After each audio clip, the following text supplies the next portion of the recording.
8 மணி. All India radio.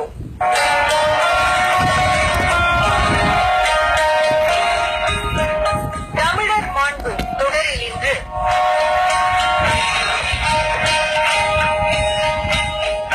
முத்திரைய மன்னர்கள் உரை சித்திரம் கேட்கலாம்.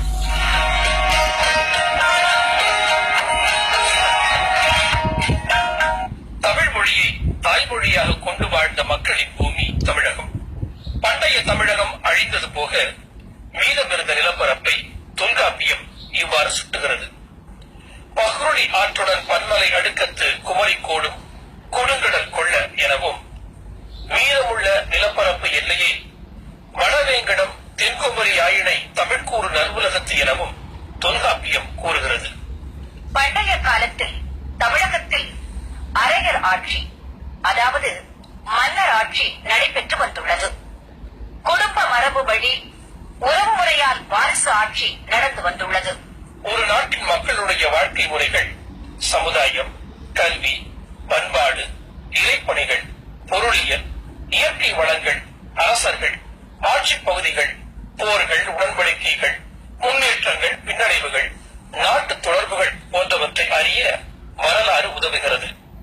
வரலாறு எழுதுவதற்கு அடிப்படை சான்றுகளாகிய புறப்பொருட்கள், புதைப்பொருட்கள், கற்றடிகள், கல்வெட்டுகள், நாணயங்கள், இலக்கியங்கள் மற்றும் ஆவணங்கள் உதவுகின்றன. நான்மணிக்கடிகை குலனும் குடிமையும் இனம் என தெரிவிக்கின்றது. சங்க காலத்தில் ஆண்ட அரசனை தூய தமிழ் சொல்லாகிய அரையர் என்றே அழைத்தனர். அவர் ஆட்சி செய்த பகுதியை அரையம் என்றனர். அவர்களை முது அரையர் என்றும் மூத்த அரையர் என்றும் அழைத்தனர். மூத்த கூட்டல் அரையர் முத்தரையர் எனவும், முதி கூட்டல் அரையர் முத்திரியர் எனவும், முது கூட்டல் அரையர் முத்திரியர் எனவும் மருவி வந்துள்ளன. மூத்த அரையர் என்று வேகமாகவும் விரைவாகவும் சொல்லும் பொழுது உச்சரிப்பு மாறி சொல்லில் உள்ள சில எழுத்துக்களும் மாறுபட்டு முத்தரையர் என்று மருவி வழங்குகிறது. முதி அரையர் என்பது மருவி முத்திரையர் எனவும் முத்திரியர் எனவும் வழங்கப்பட்டுள்ளது. முத்தரையர் தொல் தமிழ் பழங்குடியினர் ஆவர். பழந்தமிழ் 11 கணக்கு நூல்களில் முதன்மையானது நாலடியார். தமிழகத்தில் பாண்டிய நாட்டின் மதுரை மாநகரத்தில் அரசராய் வீற்றிருந்த உக்கர பெருவழுதியால் ஆதரிக்கப்பட்டு வந்த புலவர் கூட்டத்துள் ஒரு பகுதியராகிய சமண முனிவர்களால் 4 அடிகள் கொண்ட பாடல்கள் இயற்றப்பட்டன. அந்த பாடல் தொகுப்புதான் நாலடியார் எனப்பட்டது. நாலடியார் முத்தரையர் மரபின் மானம், தாளாண்மையை 200 மற்றும் 296 பாடல்கள் மூலம் தெரிவிக்கிறது. மல்லன்மான் ஞாலத்து வாழ்பவருள் எல்லாம் செல்வந்தர் எனினும் கொடாதவர் நல் கூர்ந்தார், நல் கூர்ந்த கண்ணும் பெருமுத்தரையரே செல்வரை சென்றிடவாதார். பெருமுத்தரையர் பெரிது வந்து ஈயும் கருணை சோரார்வர் கயவர், கருணையை பேருமறியார் நனி விரும்பு தாளாண்மை நீரும் அமிழ்தாய் விடும் என்பன முத்தரையர் பெருமை கூறும் நாலடியார் பாடல்கள். முத்தரையர் வரலாற்றை தெரிவிக்கும் நூல்கள் அரையர் கோவை, தமிழ் முத்தரையர் கோவை ஆகும். இவை மயிலை சி.ஐ. வெங்கடசாமி அவர்களின் மறைந்து போன தமிழ் நூல்கள் பட்டியலில் இடம்பெற்றுள்ளன. அரையர் கோவையில் இருந்து ஒரு செய்யுளை களவியல் காரிகை உரையாசிரியர் தமது உரையில் மேற்கோள் காட்டுகிறார். தமிழ் முத்தரையர் கோவை என்னும் தமிழ் நூல் இருந்தது என்பதை தண்டி அலங்கார உரையாசிரியர், யாப்பருங்கல விருத்தியுரை ஆசிரியர் ஆகிய இருவரும் மேற்கோள் காட்டுவதிலிருந்தும் தெரிய வருகிறது. சங்கம் வருவிய காலத்தில் அரையம் அரசு ஆகிறது. அரையர் அரசரானார். அரையனாய் அமருலகம் ஆழ்வதற்கு என தேவாரம் பாடுவதற்கேற்ற சொல்லாய் பெருமை கொண்டது. புள்ளரையன் கோயில், அரையர் சேவை, அரையர் கோவை, தமிழ் முத்தரையர் கோவை எனவும் பல பெயர்கள் அமைந்தன. அரையர் என்பது ஊர் தலைவரையும் குடித்தலைவரையும் குறித்த போது, முத்தரையர் அல்லாத வேறு எவரும் இல்லாத 8 அரையர் கொண்ட ஊர் எட்டரையர் என்றாகி காலப்போக்கில் கடை குறைந்து எட்டரை என்று இன்றும் வழங்குகிறது. ஆகவே முத்தரையர் என்ற குடிப்பெயர் முத்தரையர் கன்றி முனைவர் புலவர் தா கோலப்பிள்ளை அவர்களின் ஆய்வு தெரிவிக்கிறது. பெருமையும் கல்வெட்டு முத்தரையர் தலைவன் ஒருவனை அரசன் என்று குறிக்கிறது. குன்னாண்டார் கோயில் கல்வெட்டில் பல்லவ நந்திவர்மன் காலத்தில் முத்தரையரின் பணியாளன் ஒருவன் அரையர்கள் அடியான் வாரி வழிக்கண்ணான கலிமூர்க்க இளவரையன் என அழைக்கப்படுகின்றான். திருநெய்த்தான கல்வெட்டிலும் இவன் இவ்வாறே குறிக்கப்பட்டுள்ளான். தென் சிறுவாயின் நாட்டாரும் இந்நாட்டு அரையர்களும் எனவும், தென்மலை நாட்டு வத்தாண்டார் கோட்டை அரையர்களில் எனவும், வாராப்பூர் அரையர்களின் ஓட்டையன் வாராப்பூர் நாடாழ்வான் எனவும் நூற்றுக்கணக்கான கல்வெட்டுகளில் அரையர் என்ற சொல்லை காண்கின்றோம். புதுக்கோட்டை அரசர்களும் அவர்கள் முன்னோர்களும் அரையர் மக்கள் எனப்பட்டனர். கொங்கரையர், ஈழத்து அரையர், பல்லவரையர், விழுப்பரையர், கங்கரையர் என அரசர்கள் அளித்த பட்டப்பெயர்களிலும் அரையர் என்ற பெயரை காண்கிறோம். எனவே முத்தரையர் என்பதிலும் ஈற்றில் உள்ள சொல் அரையர் என்பதில் ஐயமே இல்லை. சிலர் முதல் சொல்லை 3 என்று கொள்கின்றனர். தொல்காப்பியம், நன்னூல் போன்ற தமிழ் இலக்கண நூல்கள் கூறும் புணர்ச்சி விதிப்படி 3 கூட்டல் அரையர் மூவரையர் என்றே ஆக வேண்டும். அவர்கள் மூவரையர் என எங்கும் அழைக்கப்பட்டதில்லை, முத்தரையர் என்றே குறிக்கப் பெறுகின்றனர். முது கூட்டல் அரையர் எனவும் வருவதற்கு இல்லை. இவர்களுக்கும் முத்துக்கும் யாதொரு தொடர்பும் இல்லை. ஆகவே முதற் சொல்லை முது அல்லது மூத்த என்று கொள்வதை தவிர வேறு வழியில்லை. குடுமியான் மலை போன்ற சில இடங்களில் இவர்கள் பெயரை கல்வெட்டுகள் மூத்த அரையர் என பிரித்தே குறிக்கிறது. இதனை முத்தர் அரையர் என படிக்க இயலாது. கல்வெட்டு மரபுப்படி இவ்விடங்களில் மூத்த அரையர் என்றே படிக்க வேண்டும். இதை புலவர் சே ராசு அவர்களின் ஆய்வு கட்டுரை தெரிவிக்கிறது. சோழர்களின் தலைநகரம் தஞ்சை என்றுதான் பலருக்கும் பரவலாக தெரியும். அது உண்மைதான் என்றாலும் சோழர்களால் உருவாக்கப்பட்ட நகரம் அல்ல தஞ்சை. அதை உருவாக்கியவர்கள் முத்தரையர்கள். தஞ்சையை அழகிய நகரமாக நிர்மாணித்து அதை தலைநகராக கொண்டு முத்தரையர்கள் ஆண்டு வந்தனர்.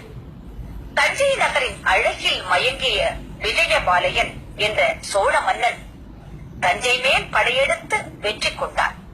அன்று முதல்தான் தஞ்சை சோழர்களின் தலைநகரானது என்று குளவாயில் பாலசுப்பிரமணியம் அவர்கள் தமது ஆய்வுரையில் கூறுகிறார். செந்தரை கல்வெட்டில் முத்தரையரின் கொடி சின்னம் கயல் என காணப்படுகிறது. கயல் பாண்டியரின் சின்னம். இந்த கருத்தை கூர்ந்து ஆய்வு செய்யும் பொழுது முத்தரையர் பாண்டியரின் கிளைக்குடியினராக இருந்திருக்க வேண்டும் என்ற கருத்து மேலோங்கி நிற்கிறது. இவர்கள் கொடும்பாளூர் வேளிருடன் நெருங்கிய தொடர்பு கொண்டிருந்தவர்களாகவும் இருக்க வேண்டும். ஏனெனில் இவ்விரு மரபினரும் மன உறவுகள் கொண்டிருந்த செய்தியினை குடுமியான் மலை கல்வெட்டு தெரிவிக்கிறது.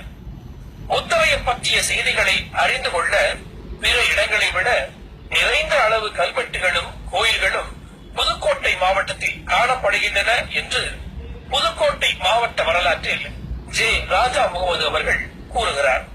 முத்தரையர் ஆட்சி காலத்தை கல்வெட்டு சான்றுகள் மூலம் பெரிதும் அறிய முடிகிறது. செப்பு பட்டயங்கள் மூலமும் அறிய முடிகிறது.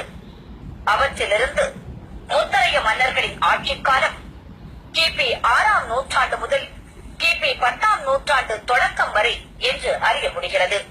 தற்போதைய ஆந்திர பிரதேசத்தின் மேல் பாதியை ஆண்ட அரசன் புண்ணியகுமரன் வெளியிட்ட செப்பு பட்டயம் தொல்லியல் துறையினரால் வெளியிடப்பட்டுள்ளது. இந்த செப்பு பட்டயமே முத்தரைய சோழர் வரலாற்றில் மிக முக்கிய பங்கு வகிக்கிறது. அப்பட்டயத்தின் வழி முத்தரைய மன்னர்களின் மரபு வரிசை நமக்கு தெரிய வருகிறது. முதலாவதாக நந்திவர்ம சோழனும் அவனுடைய வாரிசுகளாக சிம்ம விஷ்ணு, சுந்தர நந்தன், தனஞ்சயவர்மன் ஆகியோரும் குறிப்பிடப்பட்டுள்ளனர். சிம்ம விஷ்ணுவின் மகன் அகநானூறு கூறும் நல்லடி சோழன் ஆவான். தனஞ்சயவர்மனுடைய மகன் மகேந்திர விக்ரமவர்மன் என்ற நவராமன் மூலம் முத்தரைய மன்னர் பரம்பரை தொடர்ந்திருக்கிறது. மகேந்திர விக்ரமவர்மனுடைய மகன் புண்ணியகுமரன் என்கிற முத்துராஜ். அவருடைய இன்னொரு வாரிசு விடேல் விடுகு. இந்த மன்னரின் வீரப்பெயர்கள் குணமுதிதன், முதல் குவாவன், குணமுடிதன், குணசேனன், மணிமுடிச்சோழன், புகழ்ச்சோழன், வரிப்புலிவேந்தன் ஆகியவை. இவனுடைய காலம் கிபி 610 முதல் 649 வரை. தொடர்ந்து கிபி 649 முதல் 660 வரை ஆண்ட மன்னன் பெரும்பிடுகு குவாவன் மாறன் முத்தரையன். கிபி 660 முதல் 705 வரை விடேல் விடுகு மாறன் பரமேஸ்வரன் முத்தரையன் ஆட்சி காலம். அடுத்து பெரும்பிடுகு சுவரன் மாறன் முத்தரையர் காலம் கிபி 705 முதல் 745 வரை. கிபி 745 முதல் 770 வரை விடேல் விடுகு சாத்தன் மாறன் முத்தரையன் காலம். பெரும்பிடுகு இரண்டாம் குவாவன் முத்தரையன் ஆட்சி காலம் கிபி 770 முதல் 791 வரை. விடேல் விடுகு குவாவன் சாத்தான் முத்தரையன் ஆண்ட காலம் கிபி 791 முதல் 826 வரை. பெரும்பிடுகு சாத்தன் பழியிலியின் காலம் கிபி 826 முதல் 851 வரை. கிபி 851 முதல் 900 வரை குவாவன் சாத்தான் முத்தரையரின் இன்னொரு வாரிசு விடேல் விடுகு சாத்தான் பூதி என்கிற இளங்கோ முத்தரையன் ஆட்சி காலம். இந்த வம்சாவளி 10ஆம் நூற்றாண்டு வரை தொடர்ந்துள்ளது. முத்தரைய வரலாற்று களஞ்சியம் என்ற நூலில் தா புண்ணியமூர்த்தி அவர்கள் இவ்வாறு விவரிக்கிறார். முத்தரையர் நாடு என்னும் சொல்லாட்சி உத்தரமல்லூரில் உள்ள பல்லவன் நிருபதுங்கவர்மனின் 2ஆம் ஆட்சி ஆண்டு கல்வெட்டில் இருக்கிறது. கிபி 7ஆம் நூற்றாண்டில் 2ஆம் பெரும்பிடுகு முத்தரையரான பேரரசன் சுவரன் மாறன் மாபெரும் முத்தரைய பேரரசை உருவாக்கி வைத்திருந்தார். சுவரன் மாறனின் ஆட்சி காலத்தில் முத்தரைய பேரரசின் தெற்கு எல்லை சிவகங்கை மாவட்டத்தில் உள்ள மானாமதுரையை அடுத்து இருக்கும் அன்னவாசல் வரையிலும், வடக்கே விழுப்புரம் மாவட்டத்தில் திருக்கோவிலூர் அருகே உள்ள மணலூர்பேட்டை வரையிலும், மேற்கே கரூர் மாவட்டம் புகழூர் வரையிலும், கிழக்கே நாகப்பட்டினம் வரையிலும் பரவி இருந்தது. மேலும் சேரர்களின் துறைமுகமாக விளங்கிய காந்தோளூர் வரை சென்று போரிட்டு வென்று திரும்பி இருக்கிறான் என்று தா புண்ணியமூர்த்தி அவர்கள் விவரித்துள்ளார். இளங்கோ முத்தரையர் பற்றிய செந்தலை கல்வெட்டின் பொருளாக தொல்லியல் அறிஞர் டி.ஏ. கோபிநாதராவ் வெளியிட்டிருப்பது, இளங்கோ முத்தரையர் 18வது ஆட்சி ஆண்டில் நியமமங்கலத்து படாரி கோயிலுக்கு திரு அமுது படைக்கவும், திருவிளக்கு எரிக்கவும், திரு ஆரத்தி எடுக்கவும், இக்கோயில் பணியாளர்களுக்கும் மற்றும் திரு அமுது சமைத்தல், தூபம், மணி எடுத்துக் கொடுக்கும் பணி செய்யும் ஒருவருக்கும், திரு மெழுகிடுவார் இருவருக்கும், நானாழி அரிசியாக 2 திரு அமுதுக்கும் பகல் விளக்கு ஒன்றும், படார பிடார பூசைக்கு பூ உற்பத்தி செய்யும் நந்தவன குடிகள் மூவர பாத சிவம், முருகன், வடுகன் ஆகியோருக்கு உண்ண ஆண்டுக்கு நெல் 75 கலம், படாரையாரக்க உதவ வேண்டி நன்சை நிலம் எயில் நாட்டு குத்தமங்கலத்தில் 3 வேலி நிலமும், அந்நிலத்தில் விளையும் நெல் 300 கலம் கடவன.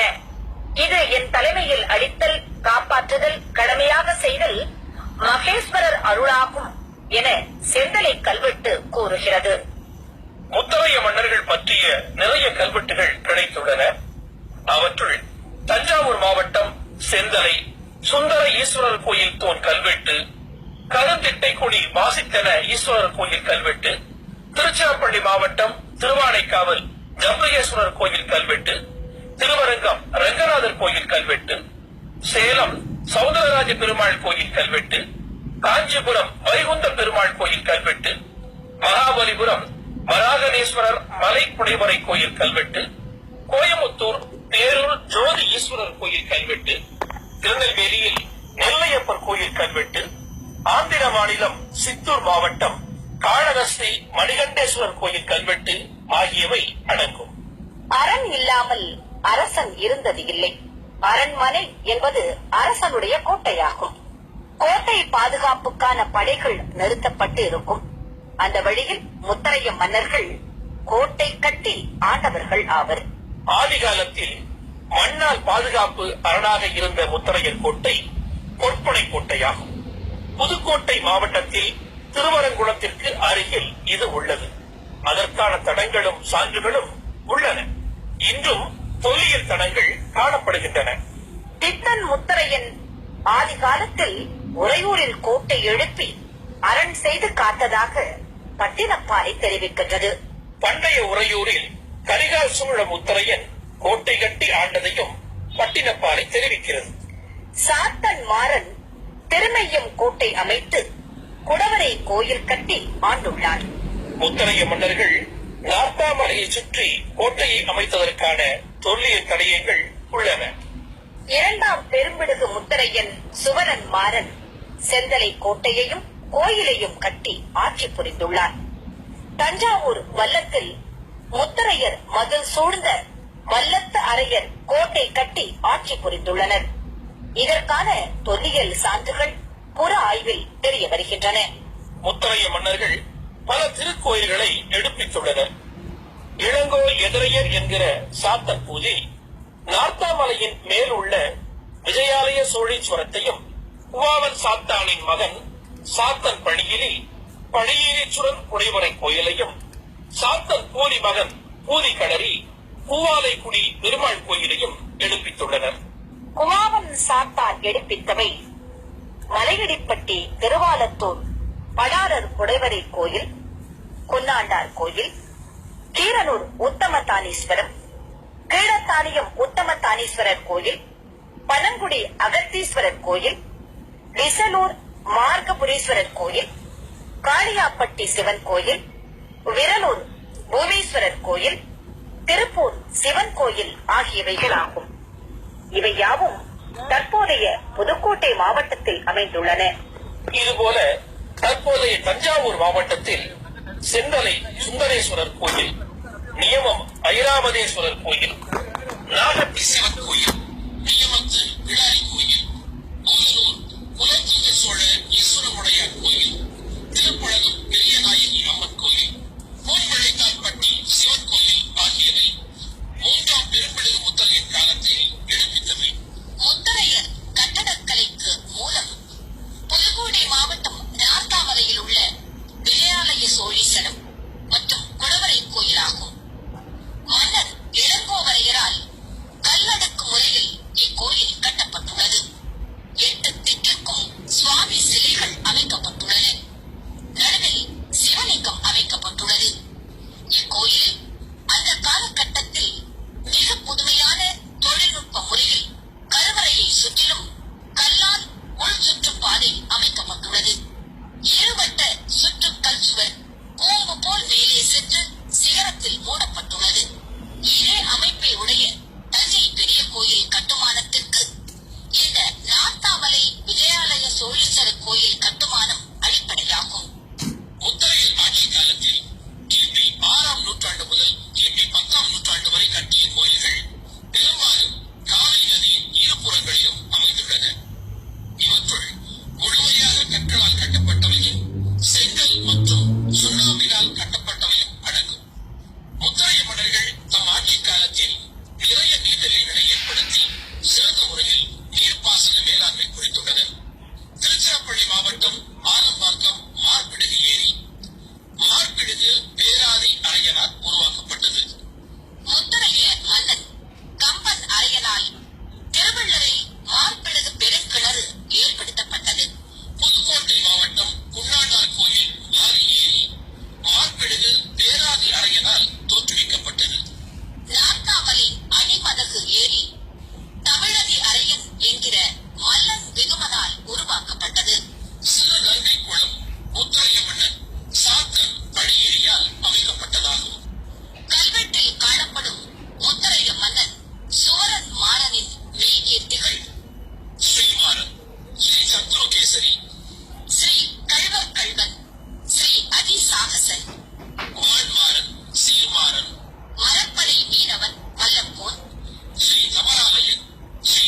கட்டினான்.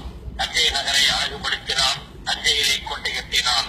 தஞ்சைக்கோன், தஞ்சை நற்புகழாளன், வள்ளக்கோன், அபிமான தீரன், கல்வர் கல்வன், சத்ரு பயங்கரன் முதலான 10க்கும் மேற்பட்ட தோரணையான பட்டங்களை பெற்றிருந்தான். இம்மாவீரன் கல்லனூர், புகழியூர், மணப்பாறை, அண்ணல்வாயில், கொடும்பாளூர் முதலான போர்க்களங்களில் சேரரையும் பாண்டியரையும் கொடும்பாளூர் வீரரையும் வென்று புகழ் பெற்றான். தமிழக வரலாற்றிலேயே 14 போர்க்களங்களில் தொடர்ந்து வெற்றியினை பெற்றவன் இம்மாவீரன் என்பதில் வேறுபட்ட கருத்தில்லை. இவன் நியமத்தில் பிடாரிக்கு கோயில் கட்டினான். அங்கு கோட்டை கட்டினான். இந்த பிடாரி கோயிலுக்கு அன்று மிகச் சிறந்த அரசர்களாக விளங்கிய நந்திவர்மன் முதலானோர் இக்கோயிலுக்கு நன்கொடை அளித்துள்ளனர் என்பதனால் முத்தரையின் கட்டிய தாலி கோயில், பிடாரி கோயில் எவ்வளவு சிறப்புற்றது என்பது நமக்கு புலனாகும். இம்மேந்தன் உத்தமனை பேணி காத்தான். தன்னுடைய அவையிலே சிறந்த புலவர்களை வைத்து ஆதரித்தான். அவர்களுள் கோட்டாற்று இளம்பெருமானார், வாவன் காஞ்சன், ஆச்சாரியார் அனிருத்தர் முதலானோர் புகழ் பெற்றவராவார். அந்த காலத்திலேயே ஏறத்தாழ 8ஆம் நூற்றாண்டிலேயே இவருடைய அவையில் பெரும் புலவர்களை ஆதரித்தினால் இவன் தமிழை வளர்த்த முத்தமிழ் மன்னன் என்று இவன் கருதப்படுகிறான். இவனை போன்று குவாவன் மாறன், மாறன் குவாவல் போன்ற சிற்றரசர்களும் சிறப்பாக ஆண்டிருக்கிறார்கள். முத்தரையர் வரலாற்றில் இளங்கோ முத்தரையனுக்கு தனித்ததோர் புகழும் சிறப்பும் உண்டு. முத்தரையர் கலைக்காவலர்களாக விளக்கினர். நியமம், குழுமியான் மலை, நாத்தாள் மலை, புல்லாடார் கோயில் முதலான 15க்கும் மேற்பட்ட இடங்களில் குடைவரை கோயில்களையும் கட்டுமான கோயில்களையும் அமைத்து மிகச் சிறந்த கலை குருசிகளாக திகழ்ந்தார்கள். இவர்கள் கட்டிய முக்கியமான கோயில் நாத்தாமலையிலே உள்ள கோயிலாகும். இக்கோயிலை செம்பூதி என்னும் இளங்கோவதியரையன் கட்டினான். மழை இடித்து அழிந்ததால் அதனை தென்னவன் தமிழரையன் என்பான் புதுப்பித்தான். எனவே முத்தரையினால் கட்டப்பட்டு முத்தரையினால் புதுப்பிக்கப்பட்ட இக்கோயில் அவராக இன்று பெயர் சிஆரிய சோழீஸ்வரன் அழைக்கப்படுகிறது. முன்னிலேயே அதனுடைய பெயர் புதீஸ்வரம் என்பதுதான் ஆகும். இதுபோன்று பல கோயில்களை கட்டியவர்கள், பல ஓவியங்களை தீட்டியவர்கள் முத்தரையர்கள். நீர்ப்பாசனத்தை பெருக்கியவர்கள் முத்தரையர்கள். பல்லவரின் ஆட்சியை தமிழகத்திலே நிலைவரச் செய்தவர் முத்தரையர். எனவேதான் சிந்தலை கல்வெட்டும் பல்லவன் வெல்ல தென்னவன் முனையை கிடைச்சென்ற மாறன் என்று பெரும்பொழுது முத்தரையினை சிறப்பிக்கின்றது. கொடும்பாளூர் காய்ந்தறிந்தான் என்று சிந்தலை கல்வெட்டு இவனை குறிப்பிடுகின்றது. எப்படி தெல்லாரி எரிந்தனந்தவரும் என்று சொல்கிறோமோ அதே போல கொடும்பாளூர் காய்ந்தறிந்தான், அதாவது கொடும்பாளூரை தீக்கிரையாக்கினான் என்பது. எனவே கலைப்புறவர்களாக, தமிழ் வளர்த்த சான்றோர்களாக, நீர்ப்பாசனத்தை பெருக்கிய மன்னர்களாக, கோட்டை கட்டிய கோபன்களாக தமிழகத்தில் நல்லாட்சி புரிந்த முத்தரையர்கள் ஏறத்தாழ 3 நூற்றாண்டு காலம் தமிழக அரசியல் வாயிலை புகழ்பெற்று விளங்கினர். இதனால் முத்தரையருடைய பெருமை புலனாகும். முத்தரையருடைய ஆட்சி தமிழகத்துடைய முற்காலத்திய பொற்காலம் என்று சொல்ல வேண்டும்.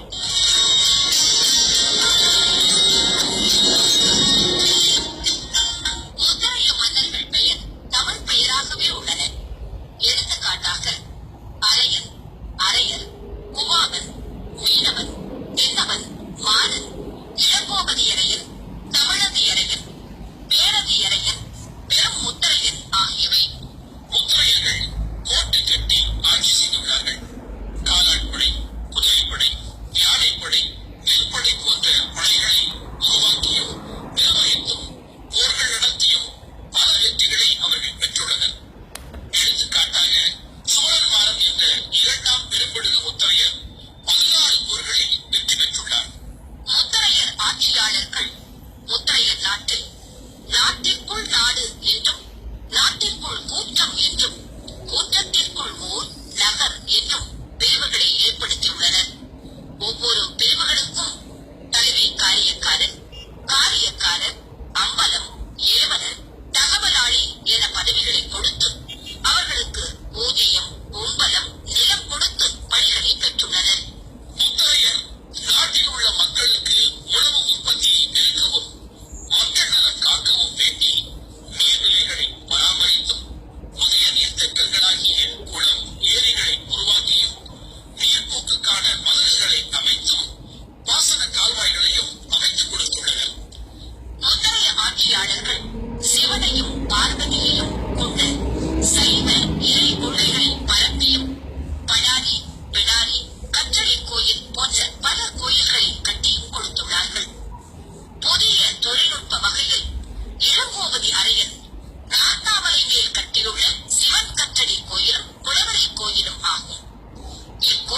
சிறப்பு கருவறை அமைப்பாக இருவட்ட சுற்று நடைபாதை கல்லால் கட்டி கோபு போன்று மேலே சென்று சிகரத்தில் மூடுகல்லால் மூடப்பட்டு அதன் மேல்